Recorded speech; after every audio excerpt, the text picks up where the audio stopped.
इतना बढ़िया बजट है। यह शिक्षा पे, महिला कल्याण पे, गरीब कल्याण पे, युवा कल्याण पर, जिस पर बल दिया गया है।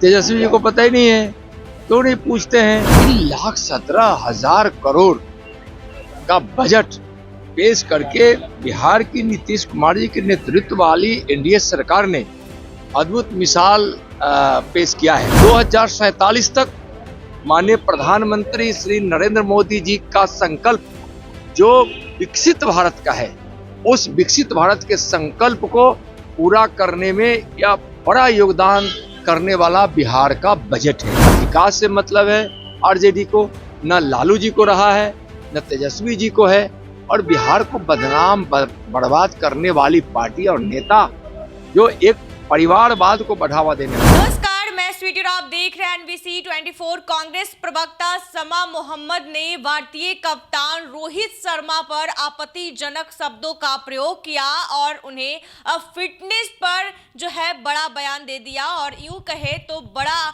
जो है बातें कह दी उनके लिए। ऐसे में बता दें कि जिस प्रकार से जो है समा मोहम्मद ने उन पर लेकर टिप्पणी की, उसके बाद जो है केंद्रीय गृह राज्य मंत्री नित्यानंद राय से सवाल किया गया, तब वो काफी भड़कते हुए नजर आए और उन्होंने साफ साफ कह दिया कि फिटनेस तो सबके लिए जरूरी है, चाहे आम लोग हो या खिलाड़ी हो, लेकिन कांग्रेस को इस तरह की जो बातें हैं वो नहीं करनी चाहिए थी, क्योंकि कांग्रेस समा मोहम्मद ने उन्हें मोटापा का जो है शब्दों का प्रयोग किया। उसके लिए उन्होंने कहा कि कहीं ना कहीं कांग्रेस का अब दिमाग जो है बदतमीजी से भर गया है और पेट बेढब हो चुका है। ऐसे में साफ साफ उन्होंने कहा कि उस कप्तान के लिए ऐसा बोलना बिल्कुल सही नहीं, जो बिहार पूरे देश के लिए जो है अच्छा खेलता है, ईमानदारी से खेलता है, उसको लेकर इस तरह का टिप्पणी करना काफी गलत है। ऐसे में आपको बता दें कि कई मुद्दों को लेकर जब केंद्रीय गृह राज्य मंत्री नित्यानंद राय से सवाल किया जाता है,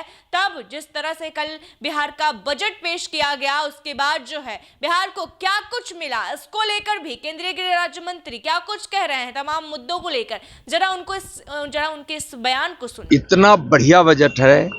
यह शिक्षा पे, महिला कल्याण पे, गरीब कल्याण पे, युवा कल्याण पर, जिस पर बल दिया गया है। तेजस्वी जी को पता ही नहीं है, क्यों नहीं पूछते हैं अपने पिताजी से कि जिस समय वो थे उस समय बिहार के बजट का आकार क्या होता था। कुछ हजार के होते थे, कुछ हजार के, और आज 3,17,000 करोड़ का बजट पेश करके बिहार की नीतीश कुमार जी के नेतृत्व वाली एनडीए सरकार ने अद्भुत मिसाल पेश किया है। यह रोजगार देने वाला बजट है, यह महिलाओं को उत्थान करने वाला बजट है, महिला सशक्तिकरण का बजट है, यह ग्रामीण संरचनाओं को मजबूत करने वाला संगठन है, और शिक्षा के क्षेत्र में जिसकी आवश्यकता थी इस बिहार को, आज जिस प्रकार से नई शिक्षा पद्धति लागू है और उसकी आवश्यकताएं जो है उसको पूरी करने के लिए आज इस शिक्षा के बजट के आकार को इतना बड़ा रखा गया है। सबको पता है कि माननीय प्रधानमंत्री आदरणीय नरेंद्र मोदी जी के नेतृत्व में नई शिक्षा पद्धति जो लागू हुई है, वह शिक्षा बहुत ही अद्भुत है। जो शिक्षा व्यवहारिक ज्ञान के साथ साथ, विषयों के ज्ञान के साथ साथ नौजवानों का भविष्य, बच्चों का भविष्य कैसे उज्जवल हो और अपने जीवन के किसी भी आयाम में सफलता प्राप्त हो, वह ऐसी नीति शिक्षा में भारत की सरकार माननीय मोदी जी के नेतृत्व में लाई, उसको काफी सशक्त बनाएगी। 2047 तक माननीय प्रधानमंत्री श्री नरेंद्र मोदी जी का संकल्प जो विकसित भारत का है, उस विकसित भारत के संकल्प को पूरा करने में यह बड़ा योगदान करने वाला बिहार का बजट है। इसलिए तेजस्वी जी को समझ में नहीं आ रहा है, इसलिए कि उनको तो सिर्फ एक ही चीज करना है, उन्माद फैलाना है, अपराधियों को संरक्षण देना है, जंगल राज स्थापित हो जाए, ताकि कोई पढ़े लिखे भी नहीं, कोई पढ़े लिखेगा नहीं तो बातों को समझेगा कैसे, नहीं समझेगा तो जो समझाने की कोशिश पहले वो करते रहते थे, वह वो अब नहीं होने वाला है। लेकिन इसी तेजस्वी यादव को लालू जी बोलते हैं 2025 में मुख्यमंत्री बनेगा। कैसे बनेंगे मुख्यमंत्री? मुख्यमंत्री तो जनता बनाती है ना। अब बिहार की जनता अपने बच्चों के भविष्य को देखती है, विकास चाहती है, शांति चाहती है, उन्नति चाहती है, वह अपने जीवन में खुशियां देखना चाहती है। और सब को पता है, बिहार के सारे लोगों को पता है कि न विकास से मतलब है आरजेडी को, न लालू जी को रहा है, न तेजस्वी जी को है, और बिहार को बदनाम बर्बाद करने वाली पार्टी और नेता जो एक परिवारवाद को बढ़ावा देने वाला है, वैसे पार्टी जो परिवारवाद करती हो और जो भ्रष्टाचार की चादर ओढ़े हुए हो, भ्रष्टाचार जिसका संस्कार बन गया हो, और जो बिहार को बीमार प्रदेश बना दिया हो, विकास से दूर रखा हो, इसलिए बिहार के लोग अब तेजस्वी जी को इनकार कर चुके। तो सबके लिए जरूरी है, चाहे वह क्रिकेट का हो, चाहे वह मतलब कोई भी खिलाड़ी हो, लेकिन कांग्रेस का भाव गलत होता है।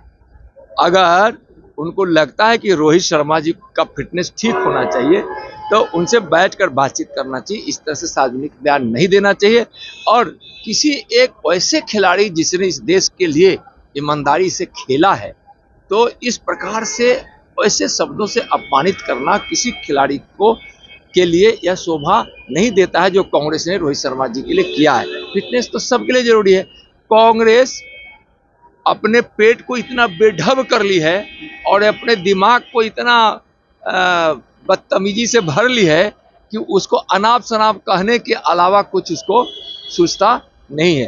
कांग्रेस समाप्त हो चुकी है, कांग्रेस मर चुकी है, उसके बोलने का कोई मतलब नहीं है। लेकिन इस तरह से कांग्रेस को नहीं बोलना चाहिए। बिहार के चुनाव में कहाँ देखते हैं कांग्रेस को, जो चुनाव आने वाला है 2025? अब कोई बचा क्या, आने दीजिए चुनाव। एक है ना हम लोग के बिहार के देहात में कहावत, ऐसा सुपड़ा साफ होगा आरजेडी कांग्रेस का, कम्युनिस्टों का, एक है ना कि रहा न कोई रोवन हारा, एकदम साफ हो जाना, सुपड़ा ही साफ हो जाना। सुना कि साफ साफ वो क्या कहते हुए नजर आ रहे हैं। उन्होंने कहा कि पूरे बिहार को विकास के लिए बजट में जो है जिस तरह से मिला है बिहार को, वो काफी अच्छा मिला है और इससे बिहार जो है विकास की राह पर चलेगा और विकास होता रहेगा। इतना ही नहीं, उन्होंने बिहार की एनडीए सरकार का यह बजट विकास और जन कल्याण उन्मुखी है, उन्होंने कहा। और उन्होंने साफ तौर पर यह भी कहा कि माननीय प्रधानमंत्री नरेंद्र मोदी जी के विकसित भारत 2047 संकल्प को साकार करने में बड़ा योगदान देने वाला है बजट।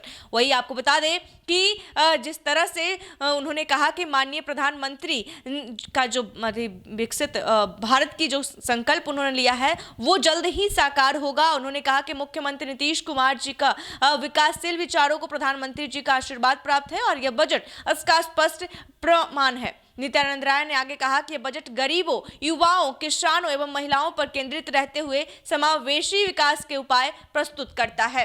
तो ऐसे ही तमाम खबरों के लिए देखते रहे NBC 24 पटना से इंद्रजीत कुमार की रिपोर्ट।